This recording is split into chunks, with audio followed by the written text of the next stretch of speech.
Bonjour, bienvenue dans Décideurs du droit. Aujourd'hui, on va parler d'une plateforme numérique qui permet de calculer l'effet de l'état d'urgence sanitaire sur les délais contractuels. Cette plateforme numérique a été lancée par le cabinet Baker McKenzie.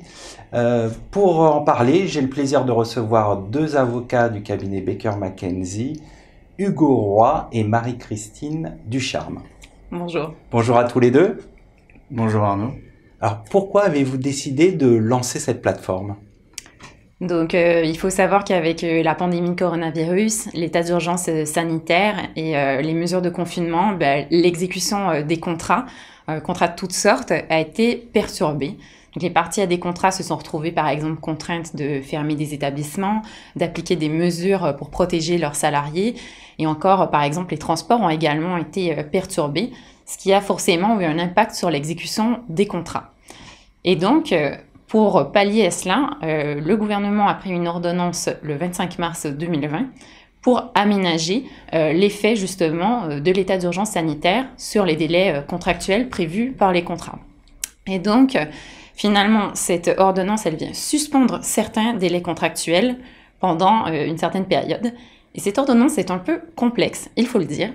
Et nous, on a pensé à nos clients, aux juristes et aussi à tous ceux qui sont partis à un contrat pour les aider finalement à déterminer pendant combien de temps certaines obligations étaient suspendues. Et c'est pour ça qu'on a créé l'outil en ligne Stop Contrat. D'accord. Donc c'est vraiment pour répondre à un besoin lié à cette crise et donc en matière contractuelle. Et comment concrètement ça se passe, Hugo, cette application, cette plateforme numérique ? Comme le disait Marie-Catherine, on a une ordonnance qui a été prise, donc un texte d'ordre juridique, et l'idée de l'application, c'était de le rendre opérationnel, c'est-à-dire que cette ordonnance puisse être comprise et appliquée par des juristes, par les opérationnels qui sont en charge de l'application des contrats, donc ceux qui vont être confrontés à la réalité de l'exécution d'un contrat, la réalité d'un délai qui n'a pas été respecté, d'une exécution contractuelle. Et donc concrètement, l'idée de l'application, c'est une série de questions qui vont amener tout doucement l'utilisateur vers la réponse que lui donnerait l'analyse et l'interprétation de l'ordonnance s'il avait fait cet exercice juridique. Et donc l'idée de l'application, c'est en fait de simplifier la sélection des critères applicables, de simplifier les calculs de délais, puisqu'ils peuvent être un peu compliqués. On peut avoir des délais contractuels qui vont durer sur plusieurs mois, donc il faut penser à plein de petits détails pour le calcul, et donc l'application va simplifier tout ça. Alors évidemment, ça reste une application, ça reste un outil en ligne. On n'est pas face à un avocat qui va interpréter le contrat. Il faut toujours garder finalement à l'idée que c'est une aide. Ça ne remplace pas le conseil juridique. Il faut toujours savoir si, premièrement, on a bien interprété la clause contractuelle en question pour savoir si finalement on répond bien aux questions de l'outil et si on n'est pas en train de tomber dans une des exceptions, par exemple, puisque comme le disait Marie-Catherine, cette ordonnance s'applique quasiment à tous les contrats et à toutes les clauses de ces contrats qui sanctionnent des inexécutions contractuelles. Et on dit bien quasiment, puisqu'il existe évidemment des exceptions, d'où l'utilité d'avoir cette aide et en même temps complémentaire des questions juridiques plus complexes sur lesquelles les avocats continuent d'intervenir. Ça répond à tous les cas de figure ? Alors, ça répond à tous les cas de figure dont les conditions sont précisément posées dans l'ordonnance. Donc, en fait, l'ordonnance, il s'agit de l'ordonnance du 25 mars 2020, qui a été modifiée en avril et au mois de mai. Et donc, cette ordonnance, ces articles 4 et 5, pour être précis, posent des conditions. Alors, c'est assez complexe, c'est-à-dire que si on regarde, on va pas avoir les mêmes critères pour les calculs de délai selon qu'on est sur un contrat conclu avant le 12 mars, c'est-à-dire avant le début de la période juridiquement protégé en application de l'état d'urgence sanitaire. On va avoir des règles différentes si par exemple le contrat a été conclu après le 12 mars. On peut aussi avoir des règles différentes selon qu'il s'agisse d'un délai d'astreinte ou d'un délai de déchéance d'un droit. Là encore, des règles spéciales vont s'appliquer. On a aussi des délais sur lesquels l'ordonnance n'a pas d'effet. Par exemple, un délai de rétractation n'est pas affecté par cette ordonnance. Donc en droit de la consommation, un délai de rétractation, c'est quelque chose d'assez courant. Là, l'ordonnance n'a pas d'effet. Et donc, là, c'est un cas de figure auquel on a pensé. Donc l'outil en ligne va proposer cette réponse pour clarifier que la personne qui se pose la question du délai d'intractation saura avec cette application qu'il est dans un cas non couvert par l'ordonnance. Après, on peut pas évidemment couvrir tous les cas possibles et imaginables. On a fait un outil d'aide en ligne qui couvre la majorité des cas et la majorité des questions que nos clients et d'autres entreprises peuvent se poser ou ont pu se poser dans le cadre de la période d'urgence sanitaire. On a bien compris comment cette plateforme fonctionnait, une application donc intuitive, pratique, qui couvre pas mal de cas de figure. Mais combien ça coûte, Marie-Christine ? Alors, Marie-Catherine, pardon. Cette application, elle est gratuite. Donc, elle est disponible en ligne. C'est un outil qui est accessible en ligne via le site de Baker McKenzie. Donc, vous pouvez le trouver avec une recherche Google facile, Baker Stop Contrat. Vous trouvez cet outil en ligne.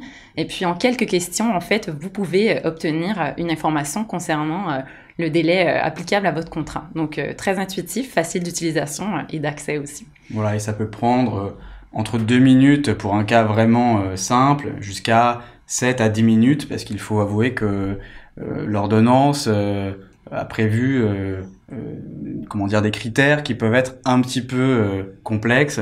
Et donc c'est vrai que dans certains cas, de certaines clauses, il peut s'avérer avoir une multiplication de critères et de possibilités qui peuvent nécessiter pas mal de questions avant d'arriver au résultat du délai résultat de l'ordonnance. Donc voilà, entre 2 et 7 à 10 minutes. Ce qui reste quand même plus rapide que de faire l'analyse soi-même en lisant le texte de l'ordonnance, bien évidemment. Et ça, on en a fait l'expérience et on peut effectivement un gain de pain appréciable pour les entreprises que vous conseillez. Tout à fait, parce qu'il faut dire que le texte de l'ordonnance, il s'agit de 2 articles en particulier. Donc, comme on le disait, les articles 4 et 5, ça peut sembler court, mais en réalité, les quelques alinéas qui s'y retrouvent ne sont pas si faciles à interpréter. Et donc, voilà, l'idée pour nous, c'était de prendre un texte juridique et de le transformer en outil pratique. Et c'est de passer finalement du droit texte à un droit pratique, où finalement, les questions qu'on vous pose, c'est des questions qui concernent les dates d'exécution du contrat, la date à laquelle a été conclu le contrat, par exemple. Donc, on vous pose des questions très pratiques qui vous permettent d'arriver à un résultat très pratique également. Au final, vous attendez quoi de cette plateforme ?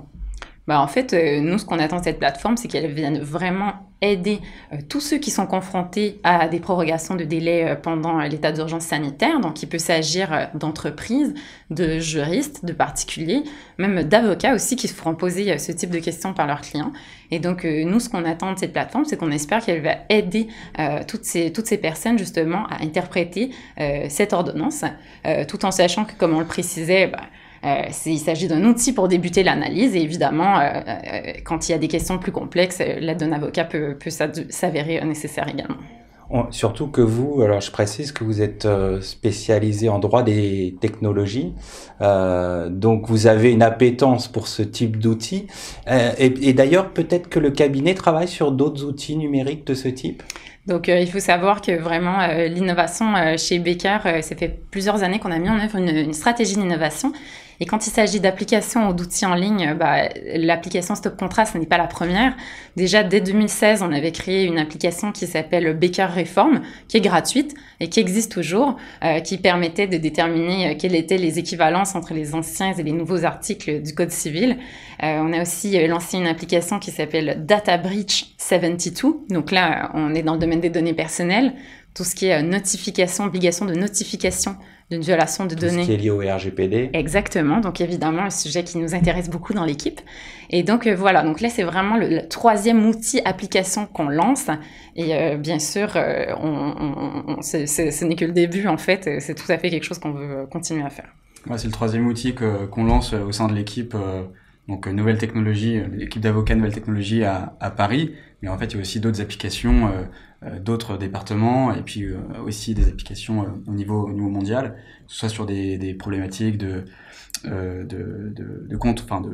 perquisition, en droit de la concurrence, par exemple. Donc, c'est vrai qu'il y a quand même cette culture d'innovation de Baker, et derrière, qu'est-ce qu'on cherche ? On cherche aussi à montrer à nos clients qu'on réfléchit à des nouveaux modes d'action, des nouveaux modes d'accompagnement pour répondre aux problématiques de nos clients. Et c'est vrai que l'application de nos clients, à la fois juristes ou opérationnels, et c'est vrai que cette application dédiée à la réforme du droit des contrats de 2016, qui a quand même chamboulé des numéros d'articles qui n'avaient pour certains pas bougé depuis 1804. Là, on était vraiment sur l'outil à destination du juriste, très pratique, et finalement, on pense tous nos collègues avocats ou juristes qui font face à ces problématiques, et autant que ce soit utile à tous. Donc c'était un peu l'idée derrière cette application, et c'est un peu la même idée qui préside au lancement de Stop Contrat aujourd'hui. Très bien, je vous remercie tous les deux et puis on invite les entreprises donc à télécharger Stop Contrat. Merci à toutes et à tous pour votre fidélité et à bientôt pour un nouveau numéro de Décideurs du droit.